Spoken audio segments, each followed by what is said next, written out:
the second day in a row swimmers were forced out of the water. The community is under siege, with beaches closed and tourism in tatters. Human remains were discovered washed up on shore. Australia's largest state has become the deadliest shark attack zone on the planet. There's certainly a huge concern in the community. The great white shark. It's just a fierce, fierce creature. Responsible for 5 fatalities in just 10 months. 2 people were totally consumed, 2 were bitten in half, and the 5th one was so severely mauled. Now, these terrifying events, from the closest encounters. I just saw this massive shadow of a shark and just blood. Some who have lost. It's just one of those things that you just think will never happen to your family.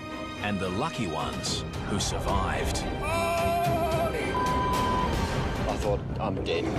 We explore why this terrifying phenomenon is happening. Clearly something has changed. So little is known about sharks, and that's the problem. That's a massive shark. And for the first time, we need to coexist with sharks. The unique shark investigation team reveals extraordinary shark attack technology. We should have a product for the market pretty soon. Which will change the way we enter the water forever. This is Australia's deadliest shark coast.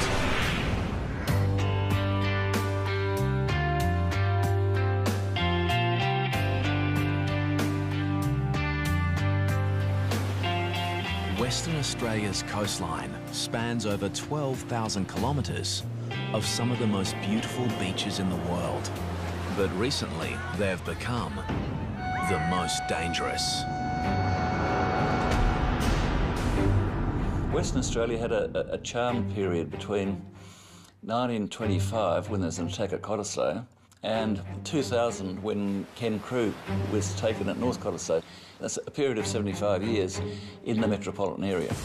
But attacks have escalated in recent years. We've had 10 since 2005, and we've had 5 in less than 12 months. This unprecedented spate of fatal shark attacks has triggered a wave of fear amongst the West Australian community. The impact has a profound effect on the lives of many, especially those unlucky enough to witness these horrific events. I'll just pull the car up there and drop it in just there. It's cooking. 22-year-old surfer Matt Holmes travelled 2 hours north from Perth with his mates to a popular surfing location called Wedge Island. Yeah, we were just so excited to run around throwing the ski in as quick as we could to get out there. Together, they'd had years of experience surfing the West Australian coast. But there was nothing that could prepare these 3 young men for what was about to happen. It just looked so safe out in that water. It just felt like a perfect day. Using his jet ski, Matt began towing his friend out to the breakers, where they could take turns surfing the waves. We'd been in the water for, I reckon, an hour and a half. We were just towing up to 2 blokes that were probably 100 metres away, and I signalled to Nathan to turn around. I looked back forward and just saw some guy just get attacked by a shark. Matt watched in horror as the 5-metre great white shark moved through the waves like a torpedo. It sort of hit him and then drove him into the water. Just water going everywhere. And within 5 to 10 seconds, the thrashing just turned all red. And there was blood. Matt quickly took his friend into shore. The guy's mate was just screaming at me. My mate's out the back. And I just remember holding the jet ski just flat out. I was just flying through the waves. And as I got close to the guy, a set came and I just hit the set flat out and I was just airborne. And when I was airborne, I looked over and I just saw this massive shadow of a shark and just blood. I just wanted to get him out of the water.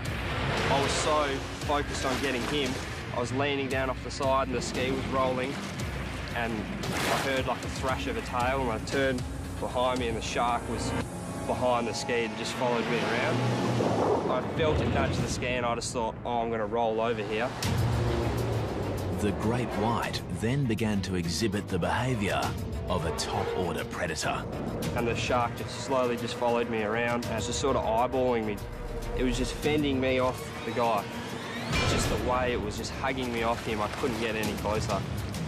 They say they bite humans and let go. This shark was determined. This shark was fending me off the body. The shark wanted him. Despite placing his own life at risk, Matt's efforts were to no avail. As I got closer to him, he just took the rest of him and dove off into the white water. No one on the beach that day could predict the horrific events that unfolded so quickly and that tragically took the life of Ben Linden. He was 24. His body was never recovered. Witnesses say the shark was at least 4 to 5 metres. With one bite, it cut the young victim clean in two. Ben would become the 5th shark attack victim in less than 10 months. And Western Australia would earn the unenviable title as the world's deadliest shark coast. Several beaches were closed yesterday. It was the second day in a row swimmers were forced out of the water. There's no doubt attacks are up. The question is why. As the media feeding frenzy on shark hysteria gathers momentum, A killer shark is prowling Western Australia's southwest coast. the authorities launch a full-scale shark task force to investigate why this is happening. The government had to respond to a situation of 5 fatalities. That was unusual, and clearly something has changed. I'm of the view, whether it's scientific or anecdotal evidence, that the number of sharks have increased, and that has proved to be a threat. Investigations into all 5 recent shark fatalities reveal just one suspect. The great white shark, recognised as the fiercest predator on the planet. Many believe their protected status over the past 15 years may be to blame. The great white shark's been protected in Australia since 1997 and in Western Australia for the same period. One of the enduring theories is that since their protection, their numbers have exploded. So what is drawing the sharks into the Western Australian coastline? To be honest, it's a really difficult question to answer. I think that there are definitely times of year where sharks are more common off of the WA coast, and there are times of year when they've kind of left the coast and have gone to other regions. Theories include the resurgence in whale and seal populations along the coast, while others believe a decrease in fish stocks has the sharks coming closer into shore looking for food. You know, there always has been sharks, but not like there has been the last few years. They're following the cray boats around while they're pulling pots every day. Sharks, and it'll probably be the same sharks, are following the boats because they're letting go of their old bait, and also it's attracting the smaller fish at feeding on that bait as well, so it's a very easy feed for them. Scientists believe a significant rise in the ocean's temperature may also be bringing sharks closer into the coastline, looking for cooler pockets of water. White sharks are more common in cooler temperate waters, but they do move very large distances out of those typical temperature regimes. The Department of Fisheries launches an extensive shark monitoring program to investigate the great white's movement patterns. The thing about white sharks is that they're an inherently difficult species to study, and the research we're embarked on now is probably going to take a number of years before we have any conclusive answers about how the sharks are using waters off Western Australia and how that relates to the frequency of shark attacks we've had in the last year. If the scientists were honest, they would give us those 3 little words, which are simply, we don't know. So little is known about sharks, and that's the problem.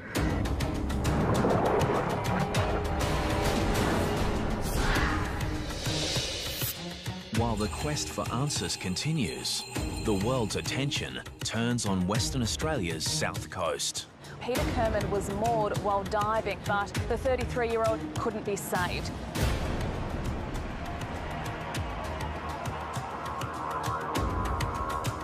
On a windswept beach south of Perth, Sharon Burden weeps alone. This is where her son Kyle was taken by a killer shark. In the coastal town of Busselton, the impact from shark attacks has seen an 80% drop in bookings at the local dive shop. Even though there has been a lot of attacks in a short time, we've still been trying as hard as possible to continue business as usual. Diving in the area for the past 19 years, Alicia has her own thoughts on why there may be more great whites along the south coast. There are theories about why we've had so many attacks in such a short time, and one of them is because of a large female that has resided at Cape Naturalist for many years, and just the fact that a female resides there brings in males looking to mate. Could this be the rogue shark that claimed the life of 31-year-old father of two, Nick Edwards? That morning I was getting ready for work, and usually Nick would go down to Gracetown for a morning surf. Oh, let's get you ready for Daddy, hey? Nathan was at school and Lucy was waiting for him to get home because he would care for her while I went to work. This morning he didn't come home, so straight away I thought that he was hanging around for that last wave and he was going to be a little bit late. A short distance away in Gracetown, local surfer Rob Alder was watching from his balcony as his mate hit the waves. Rob was supposed to be with Nick, but fate kept him at home. I'd been watching him for about 20 minutes. I left the binoculars to put on my wetsuit. In those few seconds, there was a sudden and vicious attack in the water.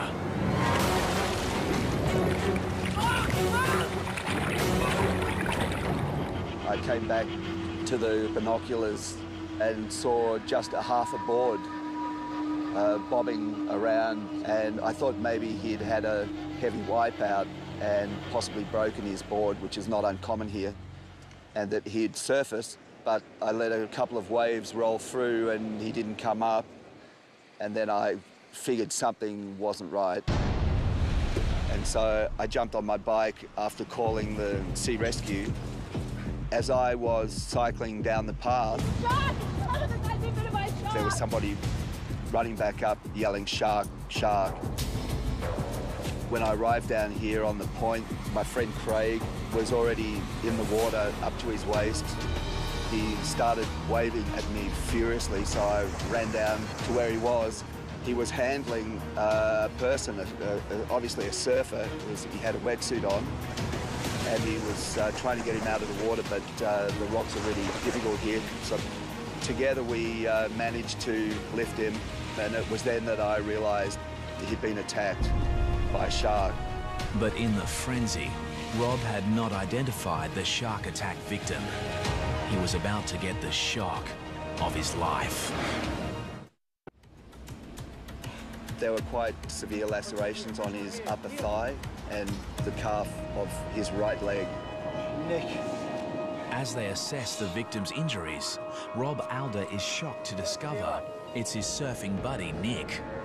Here, pressure here. I took the leg rope off my board and wrapped it around his thigh as a tourniquet and started CPR and mouth-to-mouth. The fellow surfers desperately try to revive Nick until the paramedics arrive. Is that yummy, baby?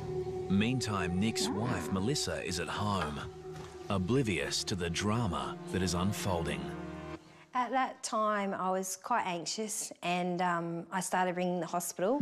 Yeah, can you tell me if someone's been admitted by the name of Nick Edwards? I thought something may have happened to him, like, you know, was hurrying home and had been in an accident. Around 20 minutes after he'd been dragged unconscious from the water, Nick Edwards was rushed by paramedics to Margaret River District Hospital. At this point, Melissa had become quite frantic. She had heard news there'd been a shark attack where Nick had been surfing. I've rung my family and said there's been an attack and I'm quite worried about Nick. I can't get in contact with him. Mrs. Edwards. Yeah. And then there's a knock at the door and the police are here. I heard about your husband, Jim. They say that there's been an accident and straight away, I guess, I just knew what the news was.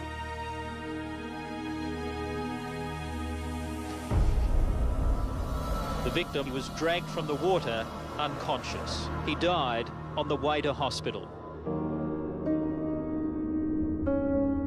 For Melissa, coming to terms with her husband's sudden death had her reassess how she felt about sharks. When they are coming close to shore and putting people in danger, I think it's really important, if they can't be removed from the area, then that they are destroyed. Somebody said to me, what right do we have to play God with the sharks? There's no price you could put on a human life. But in the rising debate on culling sharks, conservationists fear the wrong message is getting across. White sharks are the apex predator in our marine environment, and it's really important to understand how important they are. If you take out apex predators in an ecosystem, all the other lower predators multiply and the whole system comes out of balance. So we do need to protect white sharks, and if people enjoy eating local seafood, they enjoy scuba diving, whatever it is about the marine environment they enjoy, they have to understand that white sharks are critical to maintaining that balance.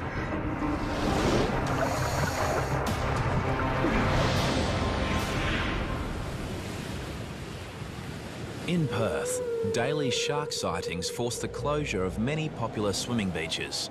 But despite the increased shark threat, there are still a few brave souls who aren't afraid to venture into the water. I'd like to welcome everyone aboard Blue Destiny. My name's Mark, I'm the skipper. Today, divers are heading to the northern tip of Rottnest Island, a popular tourist island just off the coast of Perth. Do you want to see a shark? Hope so. With some trepidation, they're about to dive the exact same location, which only 12 months ago was the scene of a horrific shark attack.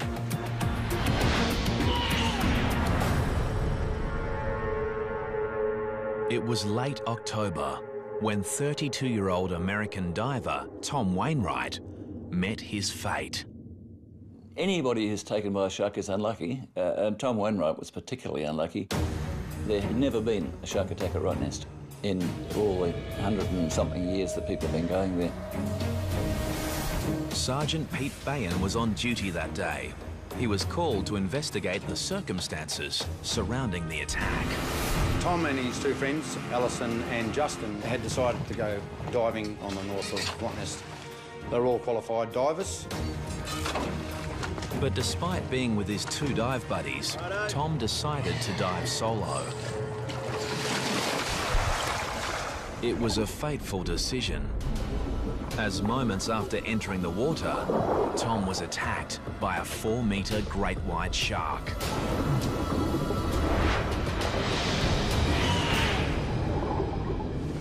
Justin and Alison noticed a disturbance on the surface where a huge amount of bubbles came to the top. Along with the bubbles came a large amount of blood, and Justin and Alison knew their friend was in grave danger. They've gone over to where Tom is and they managed to pull him on board. They saw that he received a massive injury to his left side. His left arm was missing and there seemed to be a circular bite from the top of the shoulder, which had gone around through to the centre of his chest and out to through to his left hip. So it was like a half-moon shape that had gone. It was a brutal, savage bite. Shark hunting patrols are resuming this morning for the great white that's believed to be responsible. Tom Wainwright would become the second shark fatality in less than 2 weeks, following the disappearance of a swimmer at the beach suburb of Cottesloe.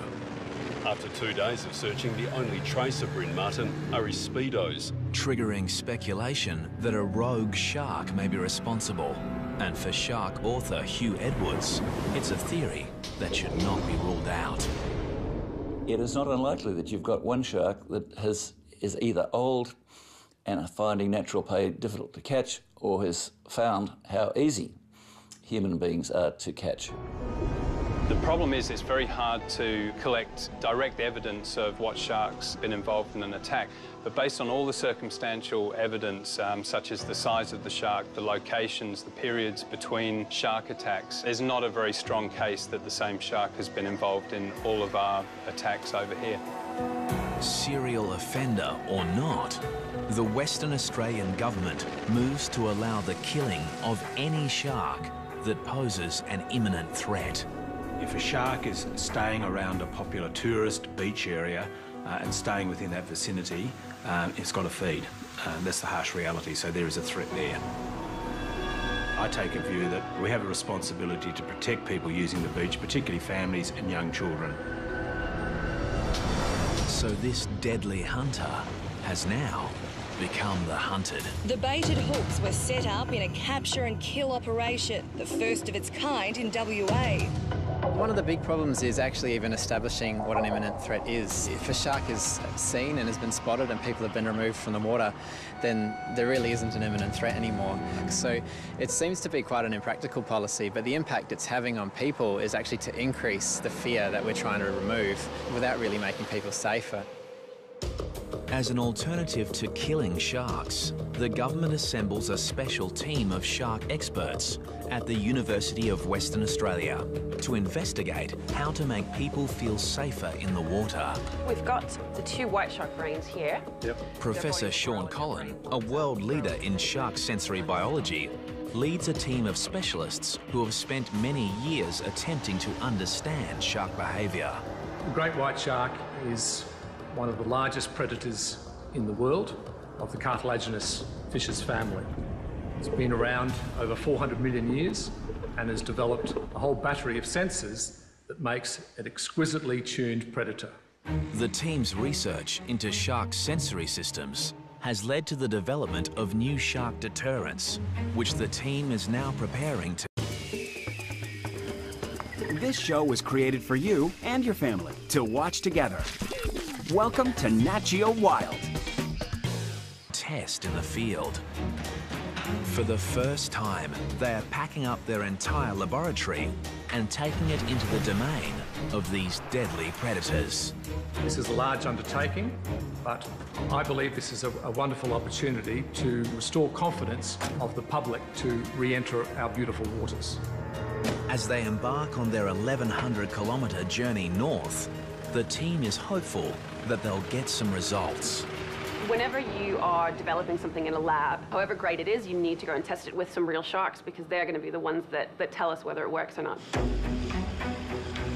Shark scientists from the University of Western Australia are about to test new shark deterrent technology in an effort to make people feel safer in the water. At a remote beach location, the Oceans team is about to trial an eco-alternative to the highly controversial shark nets that are used in some parts of the world. Netting on beaches has been used for many years to deter sharks, but there's a lot of evidence now to suggest that that is not effective and that, in fact, sharks and many other marine life are killed by these nets. The alternative is a bubble curtain, which quite simply is a wall of bubbles designed to interfere with the shark's senses, including hearing, as well as the shark's lateral line. Lateral line extends over the head and flank of all sharks and detects very minute water movement as the animal moves through the water. Research suggests that sharks will be frightened away by the interference caused by the bubbles. This theory is reinforced after a few days of testing in the field. And you can see it perfectly how he's well within the testing area. Sharks are recorded entering the bubble-free zone, while amazingly, no sharks venture into the bubble net area. We've taken something that was developed in the lab, we've shown we can actually test it in the field, so it's been an absolute success. The team is hopeful that one day bubble curtains will become an eco-alternative to shark nets around the world.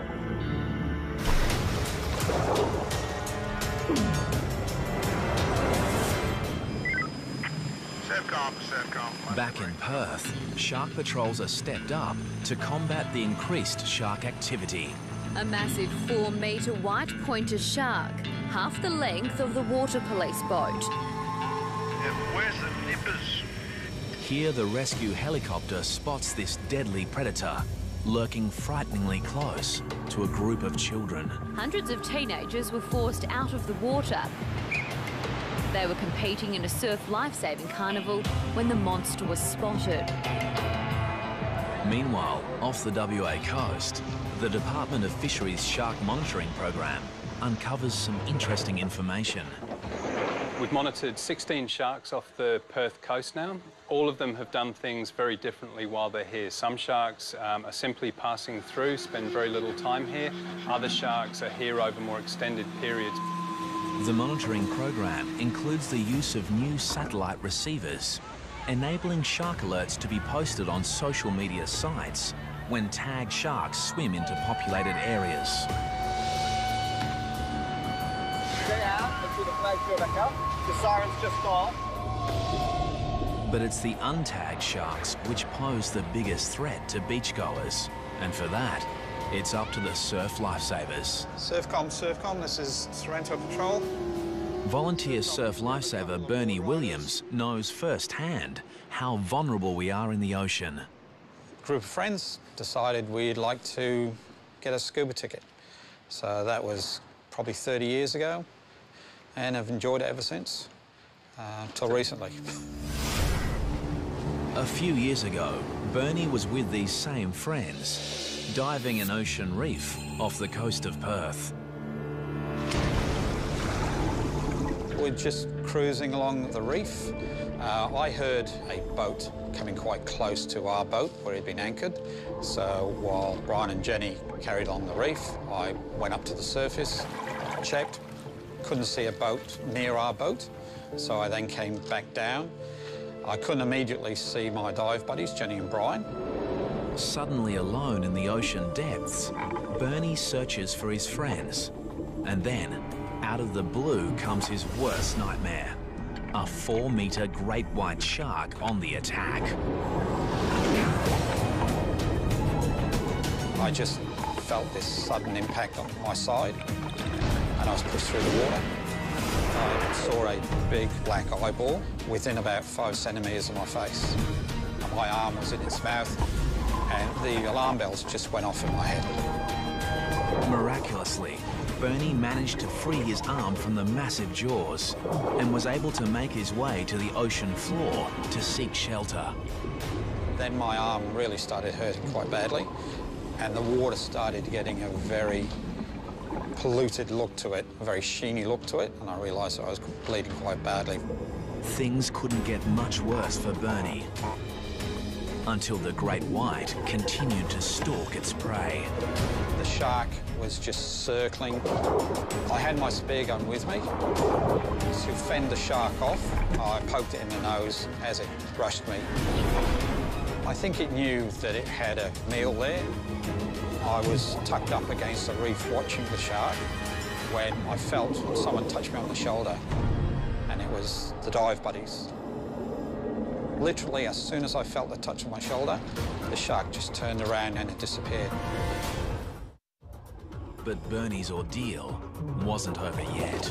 That trip from the bottom to the surface had to be the most frightening trip you could ever think of, because the speed of these sharks, it could have quite easily attacked us and made mincemeat of us in the water. Finally, they reached the surface, and with the help of some nearby fishermen, all 3 divers make it to safety. Bernie realises it was a lucky escape. He attributes his survival to a portable shark repellent device. My belief is one of my dive buddies, Brian, was wearing a shark shield, and I think that probably deterred it because it just took off. The shark shield works by emitting an electrical current that theoretically deters sharks within a 3-metre radius of the device. Right at the surface. Big one. Right now, the Shark Shield is being tested by the Oceans team off the WA coastline. So we're just attaching the Shark Shield to the top of the rig here.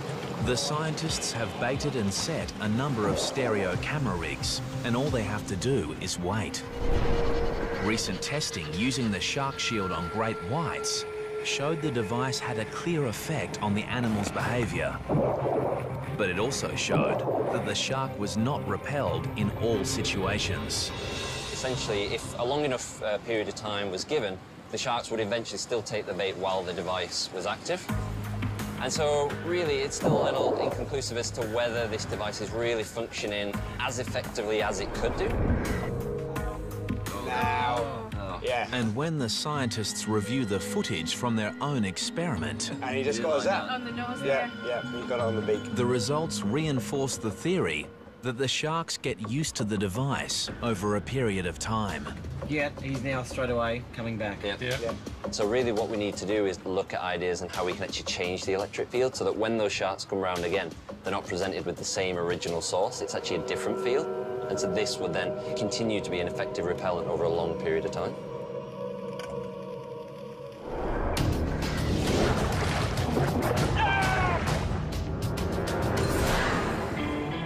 It's not just surfers, divers or swimmers that are at risk. Any surf craft on the water is in danger of being attacked by sharks. As Martin Kane discovered while surf skiing with friends at a popular beach just north of Perth. When you get out there at sunrise, it's a very spiritual experience. It's just a great way to start a day. It was on one such day that Martin and friends encountered a pod of dolphins, a stunning and quite common event. Except these dolphins were behaving strangely. There's about 5 dolphins on my right as I passed by. We're actually huddled up together in a very tight formation, almost floating. We stopped for a while. Martin stopped, but a few of the rest of us stopped for a bit longer because we were so interested in it. Martin began to paddle off, leaving the group behind. And at that moment, a 3-metre great white shark began moving towards him at a speed estimated to be up to 45 kilometres per hour. And then this almighty crash and bang. So I grabbed the ski in its jaws, lifted it up in the air, probably 2 or 3 metres, and then I toppled out on the front. Martin's screams went through the air, and all I could see was the ski being spun around and just thrashing and splashing. When Martin finally surfaced, he realised he'd been attacked by the world's deadliest predator. It was just an awesome power of this thing. The tail was just going, you know, left to right like this, and the head was going in the same direction. And I could hear a sort of a hum coming off, you know. Just an amazing, just a fierce creature, absolutely, you know, going ballistic. The shark had ripped a huge hole in Martin's surf ski, and he was 150 metres from shore and even further from his friends. I was swimming to shore, felt like in concrete almost. And all I was thinking of, perhaps he's going to take my legs, or I get chopped in two. With the great white right behind him, Martin was now swimming for his life. All that was going through my mind at the time was, I'm dead, perhaps he's going to take my legs, or I get chopped in two. Luckily for Martin, his friends Kim and Dale were quick to react. Dale said, get on the back of the ski. So I scrambled up like a mad cow and nearly tipped him into the water. All 4 men were still in danger, so they grouped closely together and paddled for their lives. If the shark had come back in any direction, then the guys would have had a go at it. But it wasn't until I got to the beach and looked back out to my ski to see the shark doing a victory lap around my ski that I really thought, oh my God, that was close. Since the attack, Martin has reassessed his relationship with the sea. It's changed the confident attitude that we used to have, you know, go out in the mornings, bit of deep breathing, you know, fresh air, dolphins, to the sharks out there, you know.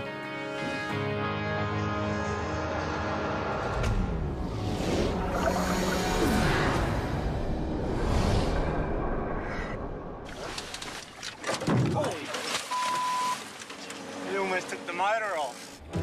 In Western Australia, many of the shark sightings have been caught on video. Weather looks good, no swell. And none more chilling than this footage, taken by freediver Nathan Podmore while on a diving expedition 4.5 hours north of Perth. Hopefully there's a few fish about.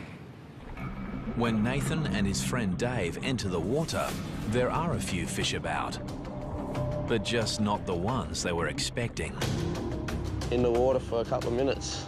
And just next minute, just heard Dave just scream my name. There was definitely something in his voice that just said, we're in a bit of strife. And turned around and it's just like, whoa. The two young men are confronted by a 4-metre great white shark. It was unbelievable. Just look, they're like a torpedo underwater. They're absolutely massive. And it came in straight at us both, and it sort of just broadsided in front of us. I had a good opportunity to just give it a good whack, sort of as hard as I could whack. I punched it in the side of its face, and it didn't like it much.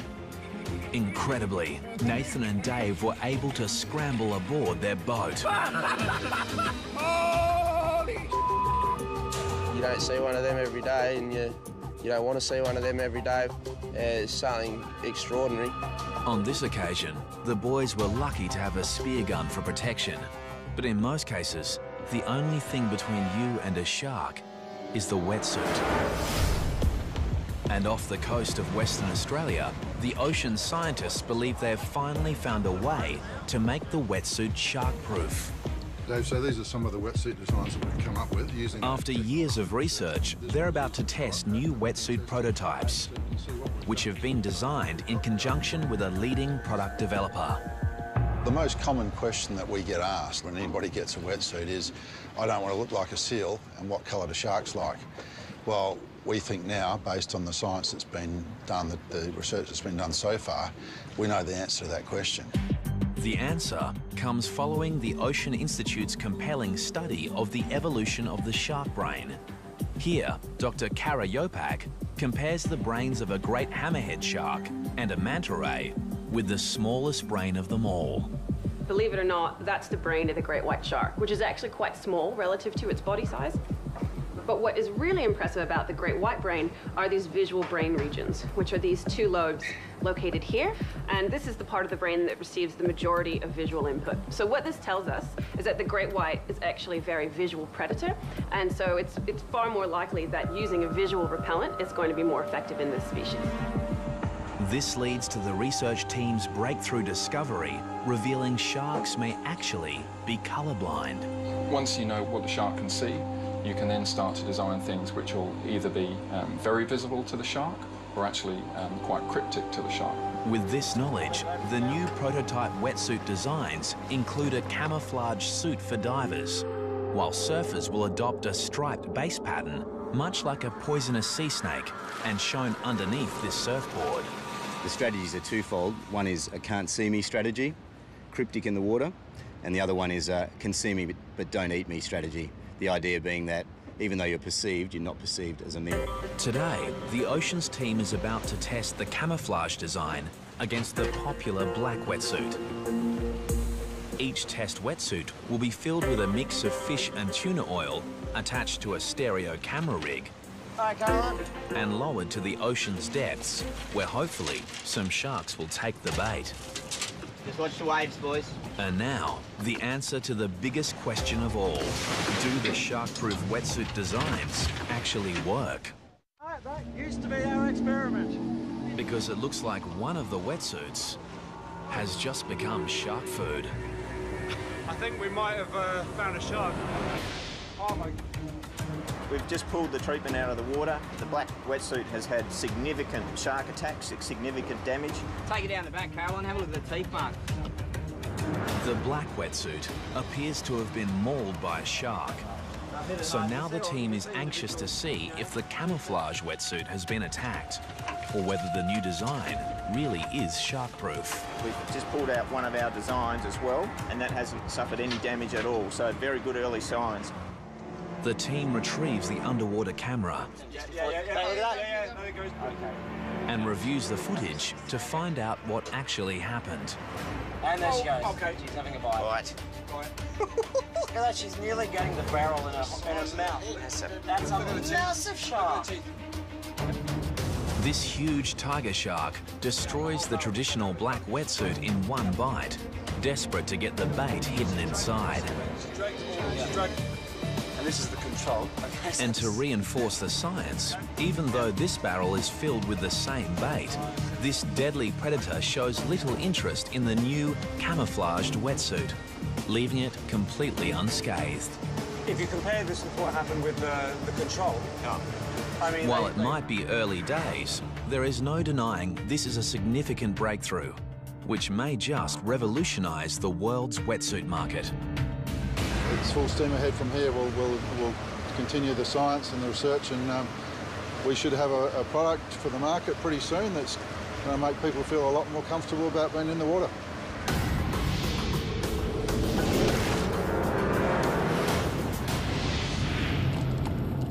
Any encounter with a great white shark is going to leave its mark.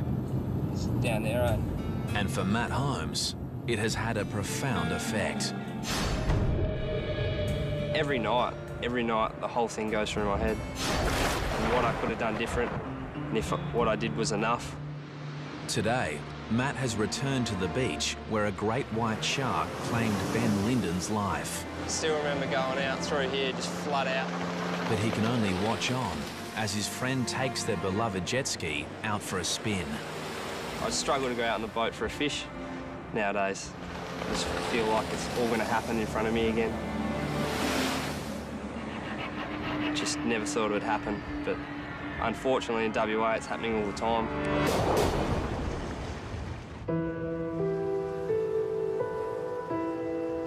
Going back to Gracetown is a good feeling for me and the children because that's where we feel closest to Nick.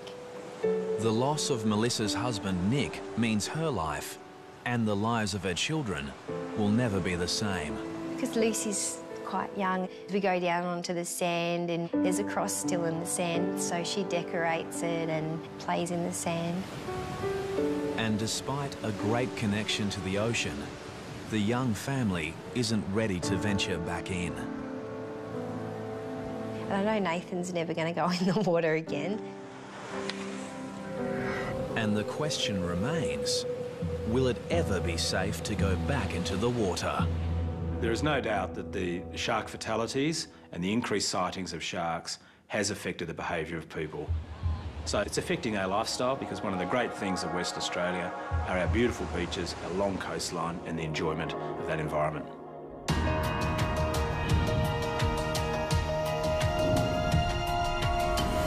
Despite the great white shark being the apex predator of the world's oceans, that's a massive shark. And all the scientific minds and money behind the research, these formidable animals remain an enigma. But shark scientists believe that is all about to change. It's my hope that we can very soon understand more about the shark and the environment in which it lives. We need to coexist with sharks. Their presence within our ecosystems is vital. At the moment, the only certain things we can say is that there will be another shark attack. But we don't know when and we don't know where. And there is one more certainty. For now, Western Australia remains the world's deadliest shark coast.